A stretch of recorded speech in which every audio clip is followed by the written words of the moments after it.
All right, so what we're going to do today is we're going to be looking at this photo, and we're going to go ahead and try to edit this. Right now, you might think, well, what's wrong with it? There's really nothing wrong. I mean, it's a little bit too bright off to the left-hand side, and we can get some information from this photo by looking up to the far right section right over here. Now it's shown that I shot it at ISO 500. It's an 18 millimeter lens at f-stop 7.1 at 400 shutter speed.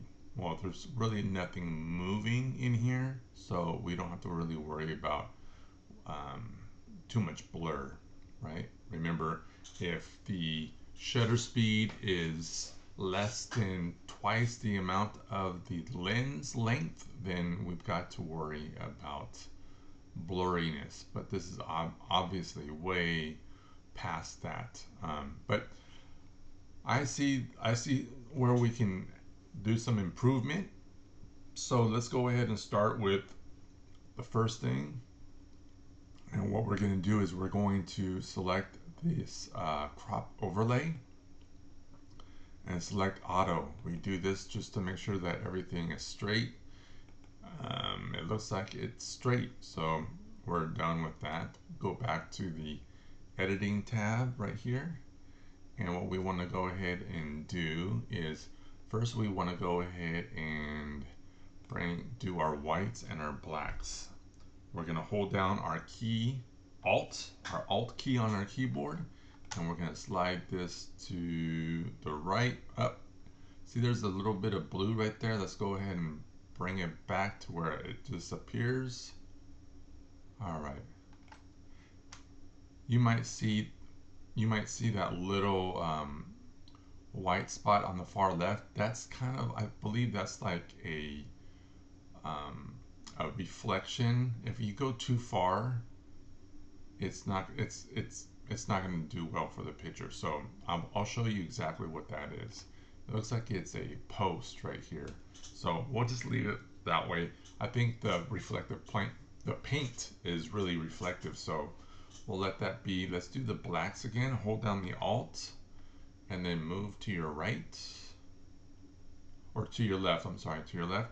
And remember, it's okay to have a little bit of it poking out. So we kind of want that. Let's just go right there. All right. If you want to see before and after, let's look at before and after by selecting this Y section down here. All right, not much. You can see a little bit of improvement in the sky, but it's really not that improved. So let's go ahead and do that. I think the sky is a little bit overblown. So what I'm gonna do is I'm gonna go over here to, well, actually I'm gonna lower the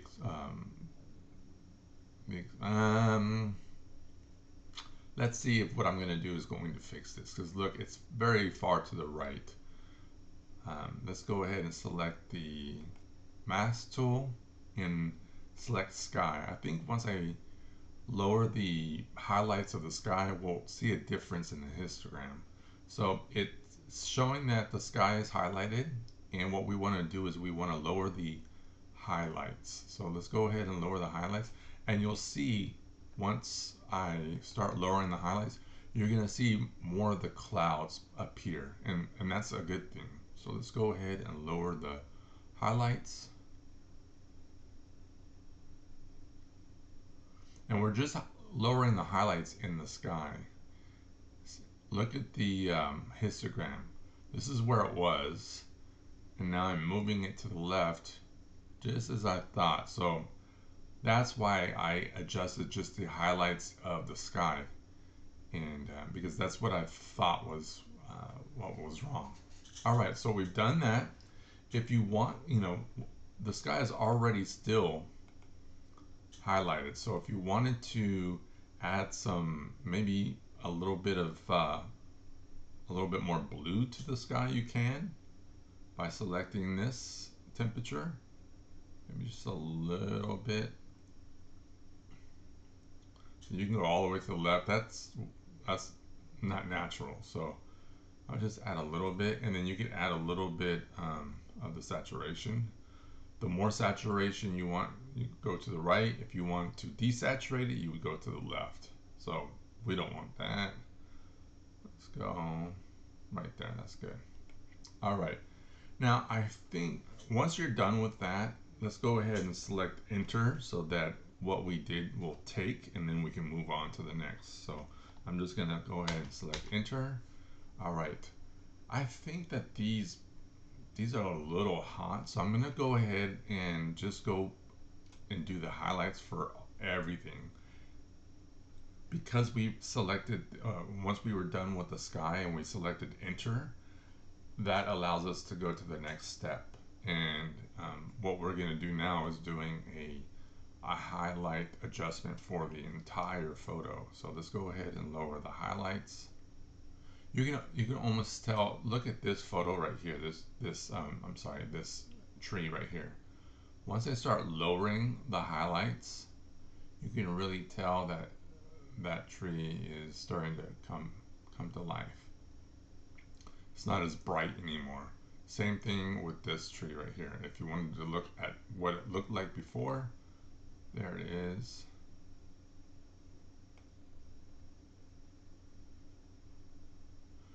Just look at the trees, the change in the trees. All right, as I'm moving it back and forth. All right, there we go. Let's go ahead and adjust our shadows. We kind of want to bring this up a little bit. All right, and I'll show you another trick that you can do to bring up the brightness in an area so that you don't bring up the shadows in everything. I'll go ahead and show you that right now. So I'm going to go ahead and scroll down.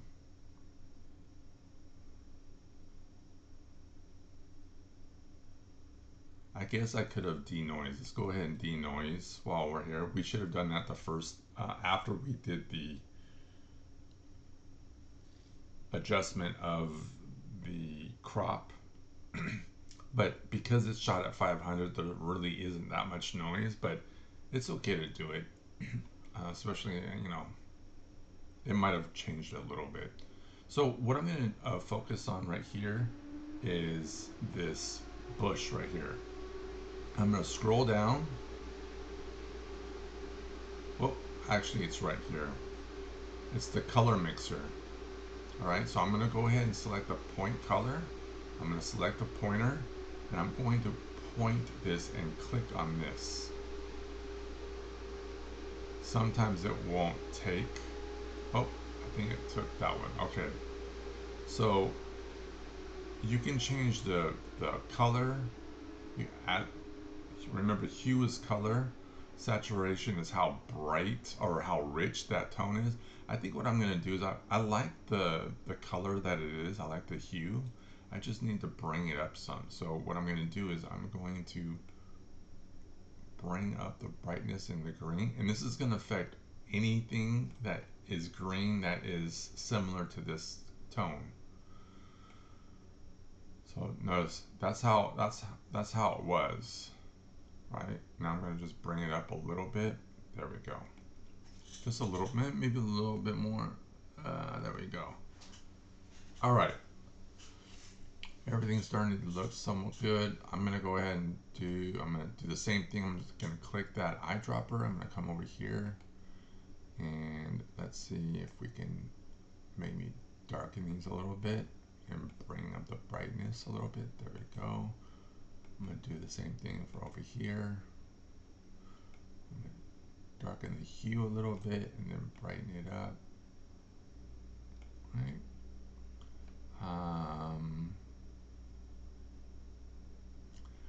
What I'm going to do is I'm going to add a mask, and this mask is going to cover the sky, and the mask is a linear gradient. So I'm going to go ahead and select that. What it does is you're able to change how bright and how maybe something's too bright, like the sky, and you want to bring it up or lower the intensity. So I'm going to go ahead and do that. you notice that the icon turned into a little cross, right? So what I'm going to do is I'm going to go to the very top. I'm going to click on my mouse button, and then I'm going to bring it down. Try to be as even as possible. And I'm going to go about right there. All right, so at this point, what you want to do is you might want to go to the contrast and bring that down some. Maybe bring down the highlights. And maybe a little exposure. Don't do too much of the exposure because you know it's going to start looking crazy like that. So just a little bit, maybe just a little bit. There we go. And then what I'm going to do, I'm going to do the opposite for right here. I'm going to bring up the shadows. So I'm going to go ahead and select the linear gradient, and I'm going to go down here below. Remember, it turns into a cross. I'm going to click and drag as even as possible.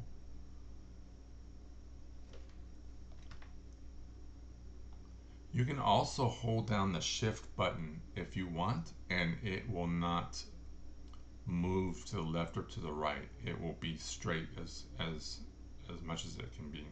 Okay, so I'm holding shift as I'm moving this upwards, and I'm going to bring up the shadows because it's shadowy here, so we want to bring that up a little bit. So let's go ahead and bring up the shadows. All right, not too much, okay? Remember, a little bit goes a long ways. All right, let's go ahead and select enter so all that can take. Let's look at before and after. It's starting to look really good, right? This is what was before, this is after.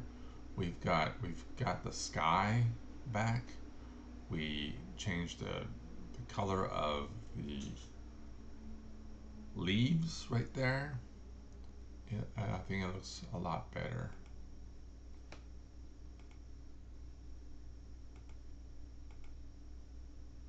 Yeah, look at that. Way better. Okay. After this, you might want to know what does the texture do. Now the texture in dehaze and clarity, texture adds more. I'll just do it for you. Let's go ahead and lower it. It really softens the photo, right? You might want to do that if you're taking a photo of somebody in the portrait. Because of the cameras, they're so digital. Sometimes you can hide someone's wrinkles by lowering the texture a little bit, but we don't want to do that right here. Clarity kind of does the same thing, but I mean, look at that. That looks terrible. So you don't want to add too much of that because it can really ruin the photo. And then dehaze. Dehaze is when maybe you're shooting in the fog. Maybe it's foggy a little bit, and you'll notice that there's a haze in your photography or in your photos. The best way to get rid of that haze is to add a little bit of haze like this, right? Or you could add a glow to your photo. Maybe you want your photo to resemble a older type of photo. You can do that by just using a little bit of dehaze going to the left. You're lowering the dehaze, so maybe you want it to be a little soft right there, right? If you were going to take away haze, you would go to the right, so you would go this way. That's too much. That's too much. But if I wanted to resemble an older type of lens, I would go ahead and go to the left a little bit, and then I'm doing a little dehazing. All right, remember we talked about saturation. We don't want to mess around with the saturation because when you do that, everything gets saturated. We don't want that. If you want there to be more color, go ahead and use vibrance. it's going to just vibrate the colors that are needed. There we go. Okay, that's a lot better than this one, right? Let's go back to that. There's times where I'll even desaturate stuff at times. All right, once we're done with that, let's hypothetically, let's say when we're looking at this photo, we're like, this leaf right here really bothers me because my eye goes to that and it's supposed to go to everything else. Well, there's a way to delete that leaf. Instead of cropping it, you could go up here and crop it, but then you're cropping the whole photo. There's another way that you can go ahead and get rid of this. Go ahead and select it looks like a eraser. Go ahead and select that. And what you're gonna do is you wanna make sure you're in this mode. Go ahead and hover around that and then just click it and drag. And what it's gonna do is it's gonna highlight it in red, and you want to remove that. So let's go ahead and remove it. And the AI is going to give you 3 options. Usually the first option is the best. So that's what the first option looks like. Let's look at the second one. The second one actually looks better. And then the third option. That looks good too. And then if you're good with that, just select enter on your keyboard. There we go. That little leaf is gone now. Now it is not such an eyesore. Alright, so let's look at one more technique, and that is scroll all the way down to the bottom and you'll see effects. If you don't, go ahead and click on this little triangle, and we want to do a little crop vignette. Remember, when we do a crop vignette, it allows the viewer, whoever's viewing this, to really concentrate on the middle of the photo. And it's just an old way of creating an effect. Now, some lenses, when they're shot wide open, they do have a little vignette automatically. And some people like that, some people don't. But if you're shooting something and you don't have a vignette naturally from within the lens itself, which is okay, you can automatically create one in Lightroom Classic by going to the effects and then sliding this a little bit to the left. If you go to the right, you're going to add white, and that doesn't look too good. All right, so let's go ahead and add just a little bit. There we go. And then you could also, I'm going to go ahead and move this super far to the left just to show you these different sliders. All right, so the midpoint allows you to how much of a vignette is a part of the photo. The roundness, and then the feather, whether that doesn't look good, right? So let's go to the feather again, add that, and then let's go back, let's lessen the amount. All right, for me, this photo is a little bit too saturated, so I'm gonna go ahead and lower the saturation a little bit.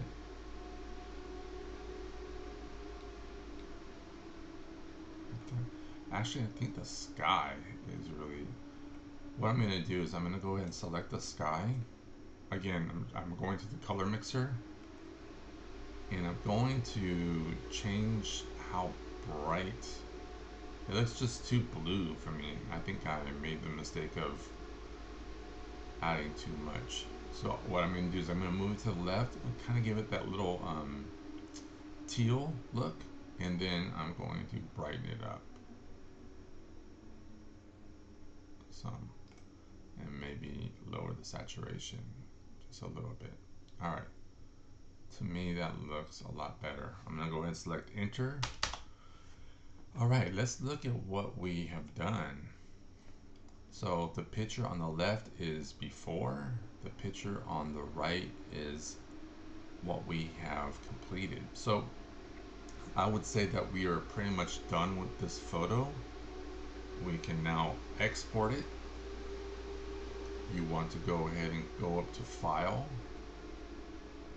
go down to Export, and then you're going to want to choose in your OneDrive. You guys are going to have OneDrive.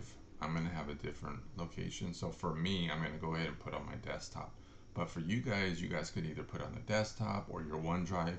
Remember, if you put it on your desktop and you're not sitting at the same computer, you're not going to have access to the photo. So that's why I suggest that you guys add it to your OneDrive so that you have the ability to access it no matter what computer you're at.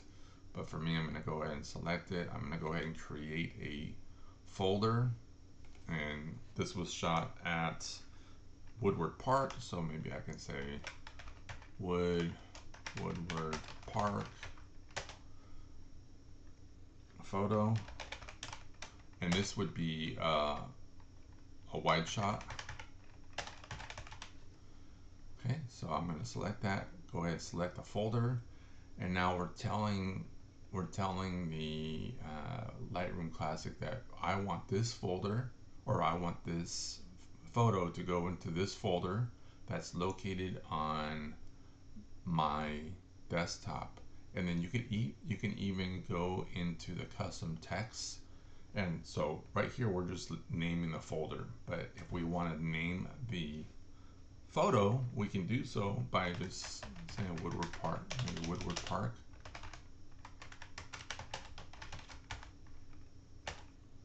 Right? Maybe we say Japanese garden, because that's what this is. All right, and then we would go ahead and select export.